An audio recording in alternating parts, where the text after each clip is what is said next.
गीता जी अध्याय 6 श्लोक संख्या 40, 41, 42, 43, 44, 40, 41, 42, 43, 44।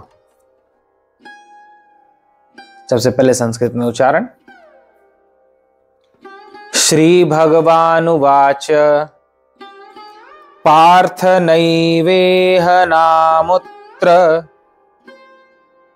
विनाशस्तस्य विद्यते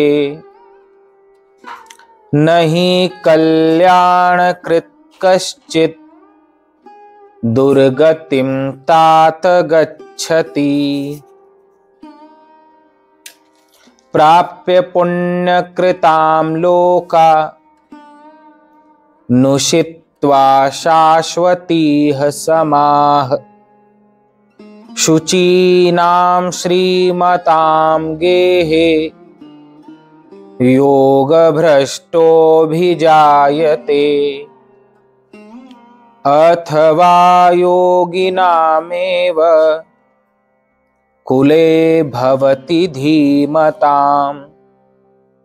एतद्धि दुर्लभतरं लोके जन्म यदीदृशम् तत्र तं बुद्धिसंयोगं लभते पौर्वदेहिकम्। यत ते च ततो भूयः संसिद्धौ कुरु नन्दन। पूर्वाभ्यासेन तेनैव ह्रियते ह्यवशोऽपि सः। जिज्ञासुरपि योगस्य शब्द ब्रह्माति वर्तते। इसका हिंदी अर्थ। श्री भगवान बोले, हे पार्थ, उस पुरुष का न तो इस लोक में नाश होता है और न परलोक में ही, क्योंकि हे प्यारे, आत्मोद्धार के लिए अर्थात भगवत प्राप्ति के लिए कर्म करने वाला कोई भी मनुष्य दुर्गति को प्राप्त नहीं होता। योग भ्रष्ट पुरुष पुण्यवानों के लोक को अर्थात स्वर्ग आदि उत्तम लोकों को प्राप्त होकर उनमें बहुत वर्षों तक निवास करके फिर शुद्ध आचरण वाले श्रीमान पुरुषों के घर में जन्म लेता है। अथवा वैराग्यवान पुरुष उन लोकों में न जाकर ज्ञानवान योगियों के ही कुल में जन्म लेता है। परंतु इस प्रकार का जो यह जन्म है सो संसार में निसंदेह अत्यंत दुर्लभ है। वहां वह पहले शरीर में संग्रह किए हुए बुद्धि संयोग को अर्थात समबुद्धि रूप योग के संस्कारों को अनायास ही प्राप्त हो जाता है। और हे कुरुनंदन, उसके प्रभाव से वह फिर परमात्मा की प्राप्ति रूप सिद्धि के लिए पहले से भी बढ़कर प्रयत्न करता है। वह श्रीमानों के घर में जन्म लेने वाला योग भ्रष्ट पराधीन हुआ भी उस पहले के अभ्यास से ही निसंदेह भगवान की ओर आकर्षित किया जाता है तथा समबुद्धि रूप योग का जिज्ञासु भी वेद में कहे हुए सकाम कर्मों के फल को उल्लंघन कर जाता है।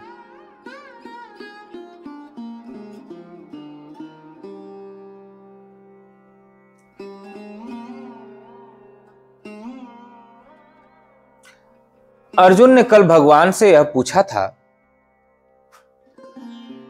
कि जो योग के मार्ग पे चला, सन्यास के मार्ग पे चला, भक्ति के मार्ग पर चला, प्रभु की प्राप्ति के मार्ग पर चला,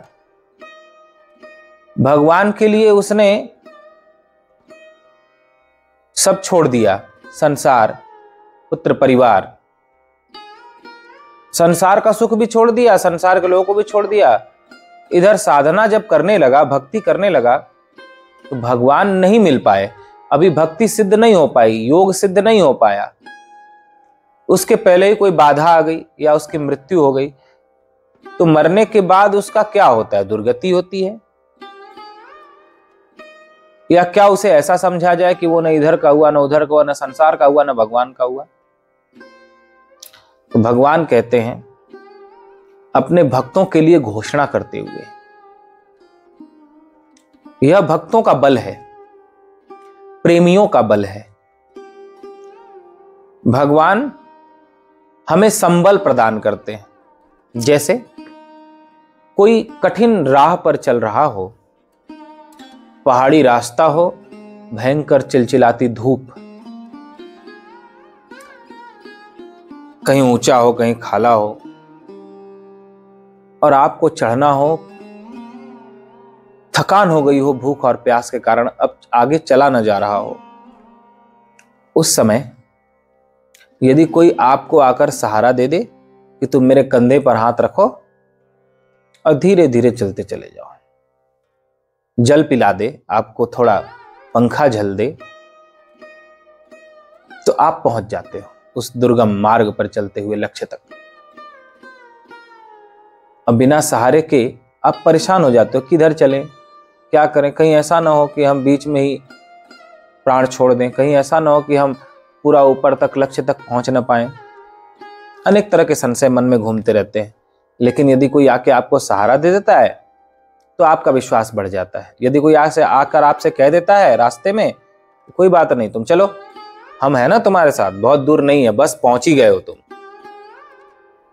तो मेरे सहारे चलो, हम तुम्हारे जल की, खाने की सारी व्यवस्था कर रहे हैं,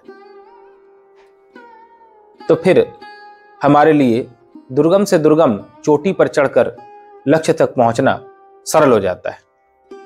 जैसे जब हम लोग केदारनाथ की यात्रा पर गए, जब चलना शुरू करते हैं तो जब कुछ दूर चलकर थकान होती है तो आने वाले यात्रियों से पूछोगे अभी कितनी दूर है, तो बस बस आ ही गए, अब कहाँ दूर है, तो उत्साह बढ़ाते हैं वो। फिर आगे चलो तो फिर कितनी दूर है, बस बस बस बस आ ही गए, ज्यादा दूर नहीं रह गया है, अब थोड़ी दूर और है। अब सुबह से चलते रात हो गई, लेकिन सब यही कहते रहे बस आ ही गया है। लेकिन उस बात से ही संबल मिलता था कि अच्छा बस इतना ही है, कोई बात नहीं, चढ़ जाएंगे। और ऐसे करते करते सारे चढ़ जाते हैं। कोई ये नहीं कहता कि बहुत दूर है, परेशानी होगी, उत्साह बढ़ता जाता है और चढ़ भी जाते हैं। कुछ तो सहारा मिलता है उस बात का, सारे जा रहे हैं तो हम भी चले जाएंगे, और ये कह रहे हैं तो अब पास ही होगा। उसी प्रकार भगवत प्राप्ति का मार्ग, कुछ पता नहीं हमें किधर भगवान रहते हैं, कहाँ मिलेंगे, किस रास्ते से जाएं कि मिलें, कहीं हम गलत रास्ते पे तो नहीं चल रहे हैं। हम भक्ति तो कर रहे हैं, लेकिन कहीं कुछ गलत तो नहीं कर रहे हैं कि हम इतनी भक्ति भी करें और पता चला कि हम पहुंच भी ना पाए, हम सही से न कर रहे हो अपनी भक्ति, योगाभ्यास भी करें और कोई त्रुटि हो रही हो जिससे योग सिद्ध न हो पाए।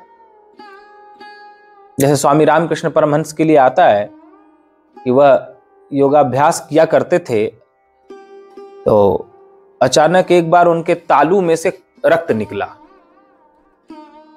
पूरा मुंह खून हो गया रक्त से। तो बड़े चिंतित हुए। फिर उन्होंने अपने गुरु से जाकर पूछा, तो गुरु जी ने कहा कि तुम पर भगवती काली की बड़ी कृपा थी, नहीं तो जो शक्ति प्रकट हुई थी योग से, उसमें तुम्हारी मृत्यु भी हो सकती थी। लेकिन मां की बड़ी कृपा हुई कि उस शक्ति से तुम्हारी मृत्यु नहीं हुई, बल्कि ये तालू फटना तुम्हारे लिए अच्छा रहा, शक्ति तुम्हारी पच गई, ऐसा माना जाएगा।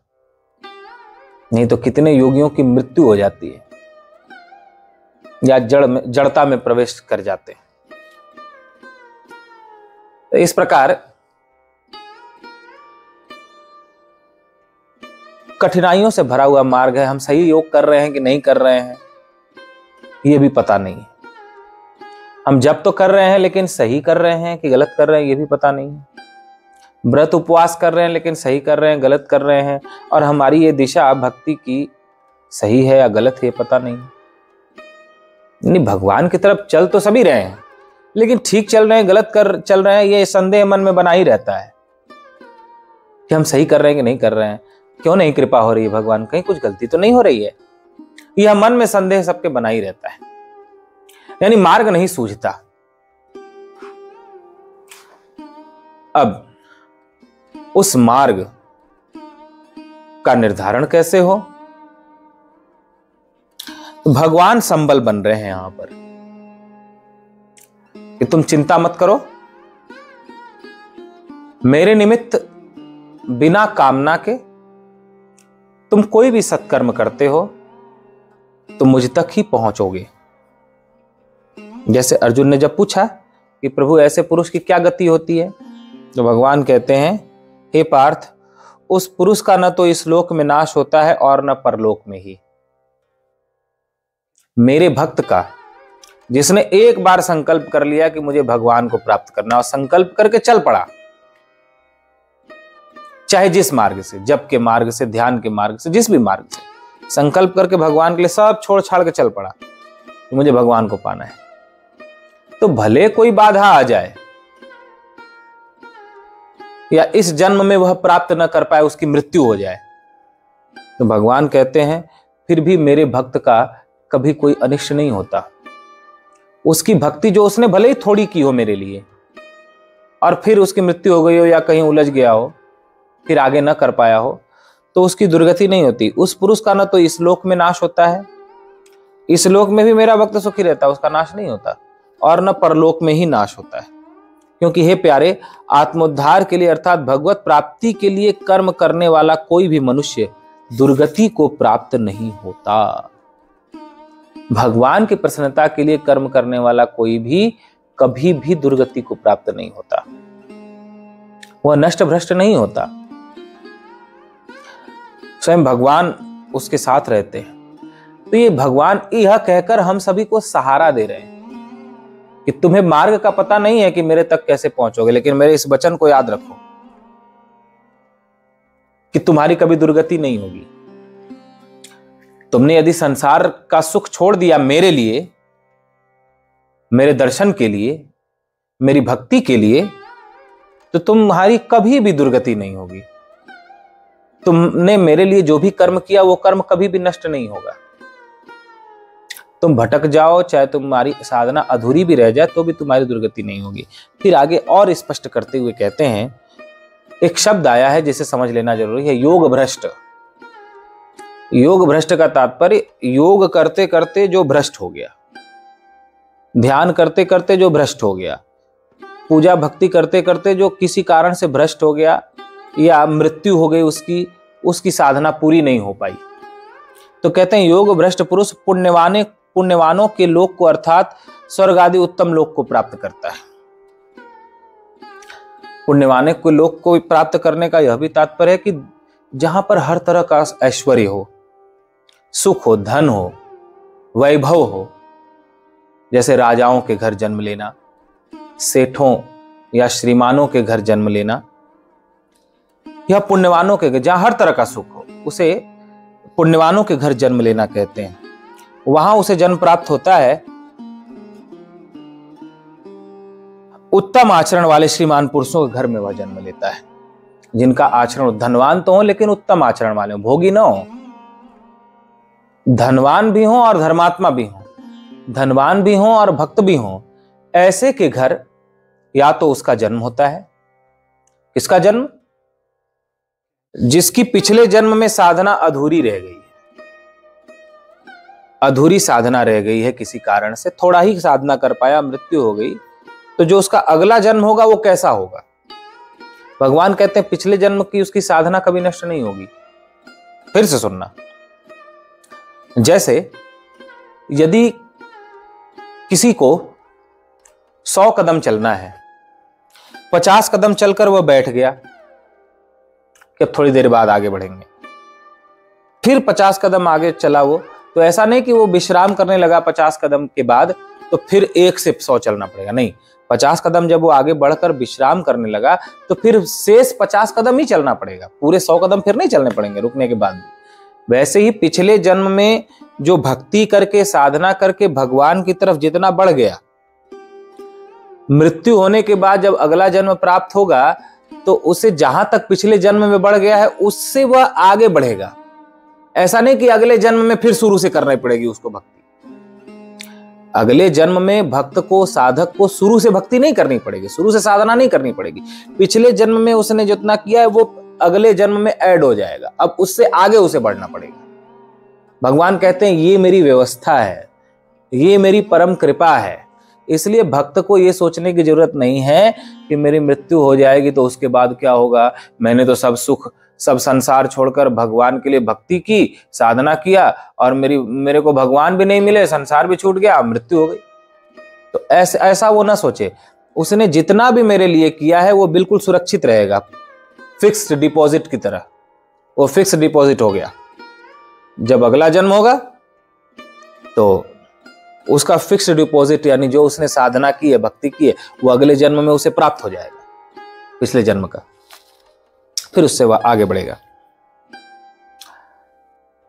तो कहां कहां जन्म, भक्त को, योगी को, साधक को, जो साधना करने वाला है, साधना पूरी होने से पहले, जिसे योग भ्रष्ट कहा जा रहा है, जिसकी साधना अधूरी रह गई हो पिछले जन्म में, उसे योग भ्रष्ट कहा जाता है। तो साधना पूरी होने से पहले जिसकी मृत्यु होगी तो उसका फिर अगला जो जन्म होता है वो कैसा होता है, इसका स्वरूप बताते हैं। तो कहते हैं कि उसका अगला जन्म ऐसा होता है कि वह या तो पुण्यवान हो, घर जहां हर तरह का सुख वैभव हो, जो धनवान धर्मात्मा हो, या तो उनके घर जन्म होता है, या वैराग्यवान पुरुष उन लोकों में जाकर ज्ञानवान ज्ञानियों के ही कुल में जन्म लेता है, या यदि गरीब परिवार में भी जन्म होता है तो ज्ञानियों के कुल में, योगियों, जहां सभी भगवान की भक्ति करने वाले होंगे, ध्यान करने वाले होंगे, साधना करने वाले होंगे, जहां माता पिता या माँ या पिता या परिवार में भक्ति भाव का वातावरण होगा, ऐसे घर में भगवान उसे जन्माएंगे। ये भगवान की व्यवस्था है। जैसे इसका उदाहरण एक तो बुद्ध भगवान का, पिछले जन्मों की उन्होंने कहानियां बताई कि मेरा एक जन्म, उन्होंने कुल 999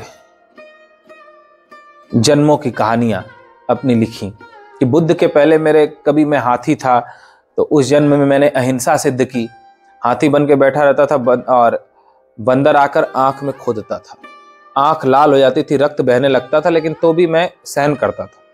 मैं चाहता तो बंदर को सूंड से पकड़कर वहीं मसल देता, वो तो बिल्कुल मच्छर के जैसा था मुझे हाथी के सामने, लेकिन मैं उसे सहन करता था और रोज आकर के मेरी आंख में खोदता और खून बहता रहता। तो मतलब हाथी का जब मेरा जन्म था तो मैंने उस जन्म में अहिंसा सिद्ध की थी।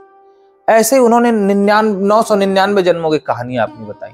बोले फिर ये जन्म मेरा पुण्यवान योगी, पुण्यवान श्रीमान के घर हुआ, यानी राज परिवार में, जिनके पिता राजा थे शुद्धोधन, उनके परिवार में उनका जन्म हुआ।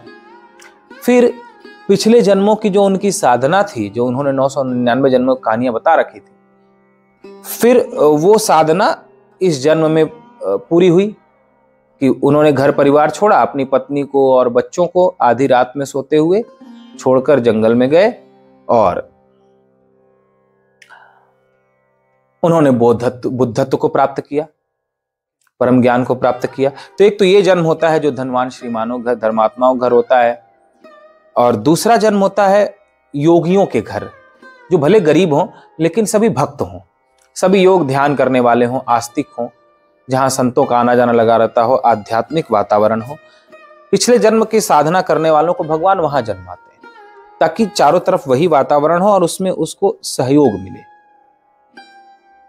दूसरा, इस तरह से भी हम इसे देख सकते हैं कि मां या पिता में से कोई भी जब उस स्तर का योगी है या भक्त है तो उसके भीतर वही आत्मा प्रवेश कर जाती है जन्म लेने के लिए, उसके माध्यम से वही आत्मा जन्म लेगी जो भक्त होगी, जो योगी होगी।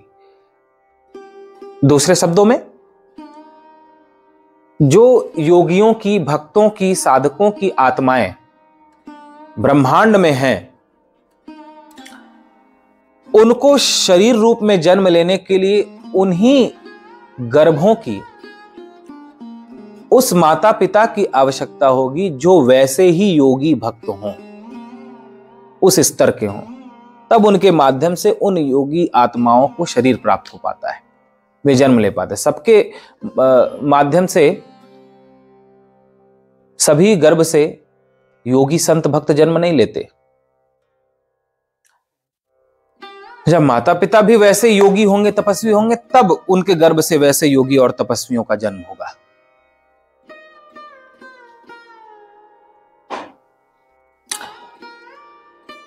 तो भगवान कहते हैं मेरी यह व्यवस्था रहती है कि इस जन्म में जिसकी साधना अधूरी रह गई, भक्ति अधूरी रह गई, उसको मैं अगला जन्म ऐसे ही परिवार में देता हूं जहां सभी भक्त हों, साधना करने वाले हों। और या तो बुद्ध की तरह श्रीमानो धनवानो घर जन्म देता हूं जहां धर्मात्मा हो, और फिर वहां विषयों के बीच रह करके उसे ऐसा लगता है कि इसमें तो सब कुछ असार ही है, कुछ सार नहीं। जैसे बुद्ध को उनके पिता ने अनेक सुंदरियां भेज दी और अनेक तरह के पकवान, हर तरह की सुख व्यवस्था की, इन सब के बीच ये रहेगा तो कभी इसे संन्यास लेने का मन नहीं करेगा। लेकिन हुआ उल्टा, उन विषयों के बीच रहते रहते उन्होंने कहा अरे इसमें तो कुछ सार है ही नहीं। किसी ने तो ये कहा कि अगर बुद्ध के पिता ने उन्हें इस डर के मारे कि कहीं मेरा बेटा सन्यासी न बन जाए, हर तरह का सुख देने की बजाय उन्हें दुख में रखा होता, न कभी उन्होंने स्त्रियां देखी होती, न कभी उन्होंने अच्छे पकवान देखे होते, न कभी उन्होंने अच्छे वस्त्र देखे होते, तो वो सन्यास हो सकता है न लेते।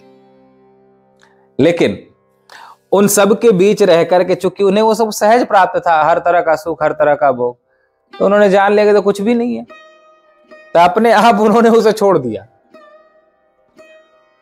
तो या तो जो धनवान सुखी घर में जन्म लेते हैं उन्हें और थोड़ी सजगता, पिछले जन्म की साधना है, तो उन्हें यह बोध हो जाता है कि इतना सुख, इतना वैभव मेरे पास है लेकिन शांति नहीं है। इसका यह तात्पर्य है कि इस वैभव में, इस धन में, इस ऐश्वर्य में सुख नहीं है। फिर वो सुख की खोज करने लगता है पिछले जन्म के संस्कार के कारण। तो कहते हैं एक तो यह है, और दूसरा यदि गरीब योगियों के घर उसने जन्म लिया है तो वहां पर भी वो चारों तरफ वैसा वातावरण है, तो फिर क्या होता है? कहते हैं वहां उस पहले शरीर में संग्रह किए हुए बुद्धि संयोग को, अर्थात समबुद्धि रूप योग के संस्कार को अनायास ही प्राप्त हो जाता है। पिछले जन्म में जो उसने योग साधना की है वो संस्कार उसका जग जाता है अगले जन्म में। पिछले जन्म में यदि किसी ने ध्यान किया है तो इस जन्म में उसको ध्यान करने का स्वाभाविक मन करने लगता है, वो संस्कार उसका जग जाता है और वो ध्यान की तरफ आकर्षित हो जाता है। पिछले जन्म में यदि किसी ने कृष्ण की भक्ति की है तो इस जन्म में स्वाभाविक ही कृष्ण में प्रीति बढ़ती चली जाती है। पिछले जन्म में यदि शिव की भक्ति की है तो स्वाभाविक ही शिव की भक्ति की ओर अपना मन खिंचता चला जाता है और बड़ी शांति मिलने लगती है।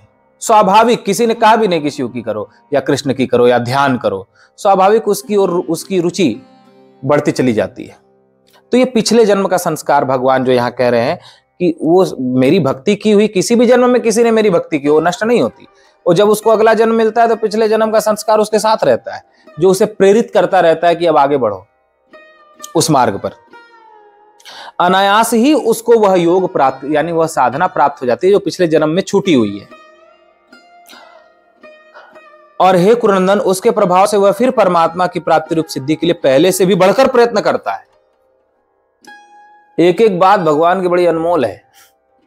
भगवान कहते हैं पिछले जन्म में वो साधना करने चला था मेरे लिए कि भगवान का दर्शन करेंगे, सब कुछ छोड़कर, मृत्यु हो गई बेचारे की और मुझे प्राप्त नहीं कर पाया। तो जब अगला जन्म होगा तो पिछले जन्म की साधना उसमें उसे प्राप्त हो जाएगी और उसे याद आ जाएगा कि मैंने पिछले जन्म में ये साधना छोड़ी थी, या कोई ना कोई उसे ऐसी प्रेरणा मिलेगी, कोई ना कोई ऐसी व्यवस्था बनेगी कि वह साधना में फिर लग जाएगा।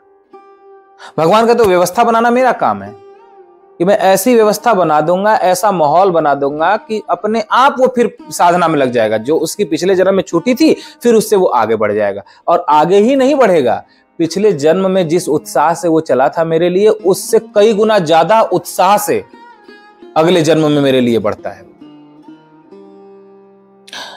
वह श्रीमानों के घर में जन्म लेने वाला योग भ्रष्ट पराधीन हुआ भी उस पहले के अभ्यास से निसंदेह भगवान की ओर आकर्षित किया जाता है।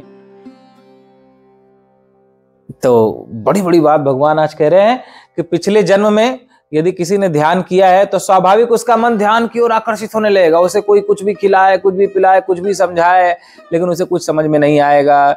जैसे जितने भी साधु संत हुए, हो रहे हैं, आगे होंगे, उनको माता पिता बहुत बहकाते फुसलाते हैं, अरे बेटा घर में नहीं भगवान मिलेगा, क्यों जंगल में जा रहे हो, वहां क्या रखा है जंगल में, कहाँ रहोगे, क्या करोगे।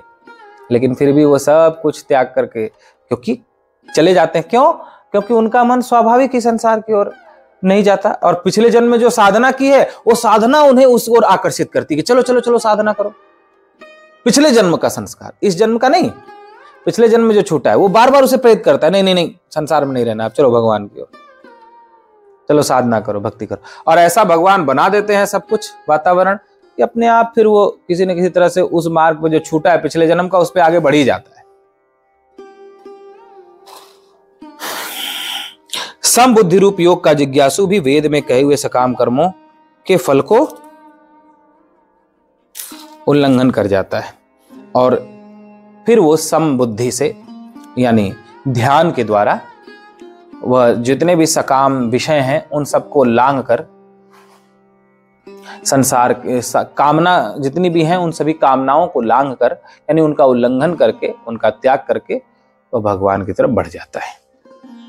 तो भगवान ने बहुत बल दिया, बहुत बल दिया, बहुत बल दिया सभी को, क्योंकि सभी ऐसा मन में कहीं ना कहीं बैठाए रहते हैं कि अरे कहाँ हमको भगवान मिलने वाले हैं। इतने बड़े बड़े साधु महात्मा संत, मीरा, तुलसी, कबीर, ऐसी तपस्या करने वाले, ऐसे विद्वान और ऐसे भक्ति करने वाले, उनको भगवान मिलेंगे हम, और हमको कहाँ मिलने वाले हैं भगवान।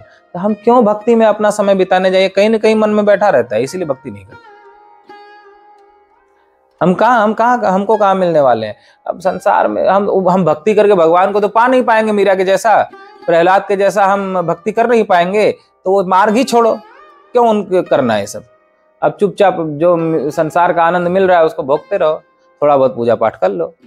ये मन में सबके बैठा रहता है, इसीलिए भक्ति नहीं करते इतनी अखंड। किंतु भगवान आज कह रहे नहीं, ऐसा नहीं है। तुमने संसार के लिए जो कुछ भी किया वो मृत्यु के साथ नष्ट हो जाएगा। संसार या संसार के लोगों के लिए, अपने शरीर के लिए जो कुछ भी मर्जी कर किया है सुबह से रात तक, कुछ भी मृत्यु के बाद बचने वाला नहीं। लेकिन मेरे लिए यदि तुमने 1 मिनट 1 सेकंड भी कुछ किया है, सिर्फ मेरे लिए 1 सेकंड तुमने रोया है, सिर्फ मेरे लिए 1 सेकंड तुम मुस्कुराए हो, सिर्फ मेरे लिए 1 सेकंड भी यदि तुमने कुछ सेवा कर लिया है, मेरा 1 सेकंड में आधा नाम भी, पूरा नाम छोड़ो, आधा नाम भी जप लिया है, 1 सेकंड भी तुमने यदि मेरे लिए किया है, तो वो 1 सेकंड का भी मेरे लिए किया हुआ कभी नष्ट नहीं होगा। वह मृत्यु के बाद भी जब तुम्हारा अगला जन्म होगा तो वो 1 सेकंड वाला भी अगले जन्म में जुड़ेगा, फिर तुम उससे और आगे बढ़ोगे। ऐसे बढ़ते बढ़ते बढ़ते बढ़ते मुझ तक पहुंच ही जाता है जिसने एक बार संकल्प कर लिया कि मुझे भगवान को पाना है। जन्म भले लग जाए लेकिन मुझ तक पहुंच ही जाता है। गिरे, लड़खड़ाए, कभी किसी लोभ में फंस जाए, कभी काम में फंस जाए, कभी क्रोध में फंस जाए, कभी मृत्यु हो जाए, कुछ भी संकट आ जाए, भटक जाएगा, थोड़ा समय लग जाएगा, 1 जन्म 2 जन्म लग जाएगा, लेकिन एक बार संकल्प करके बढ़ गया, हे प्रभु मुझे आपको प्राप्त करना है, आत्मस्वरूप को प्राप्त करना है, और बढ़ गया उस, तो प्राप्त करेगा ही करेगा, इसमें अंश मात्र भी संदेह,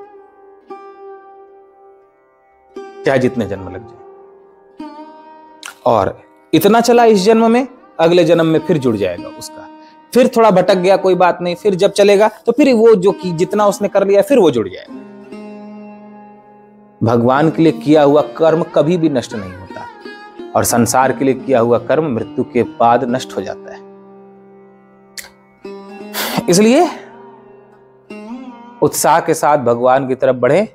आप एक बार भी यदि भगवान को के दर्शन के लिए बढ़ गए, उनका स्मरण करते हुए उनका नाम लेने लग गए, तो चाहे भले शरीर बदल जाए, लेकिन आपने जितना कदम बढ़ा लिया भगवान की तरफ, अगले जन्म में फिर उसके आगे बढ़ोगे, फिर आगे बढ़ोगे, ऐसे बढ़ते बढ़ते प्राप्त कर ही लोगे। और भगवान ही प्राप्त करने योग्य हैं, क्योंकि संसार में सब कुछ प्राप्त होने के बाद भी शांति नहीं, आनंद नहीं, अधूरापन है। भगवान ही जब प्राप्त करने योग्य हैं तो इस जन्म में नहीं, 2-4 जन्म में मिल जाएंगे, कोई बात नहीं, लेकिन प्राप्त तो भगवान को ही करने का संकल्प रखना चाहिए। यह बहुत बड़ी बात आज भगवान ने कही, जिस पर सभी विचार करके भगवान के लिए ही आगे बढ़ने का संकल्प करें, ऐसी मेरी कामना है आप सभी से। और सभी को आशीर्वाद है, जिसके मन में भगवान को पाने की इच्छा हो वह बढ़े। ये ना सोचे कि मैं कर पाऊंगा कि नहीं कर पाऊंगा, ये ना सोचे कि मैं तुलसी प्रहलाद बन पाऊंगा कि नहीं बन पाऊंगा। वो बढ़े, भगवान उसका साथ देते और उसका बढ़ा हुआ कभी भी नष्ट नहीं होता, उसका किया हुआ कभी नष्ट नहीं होगा और वो अवश्य भगवान को प्राप्त करेगा। तो सभी को आशीर्वाद है, सबका मंगल हो, कल्याण हो। बोलिए गीता माता की जय।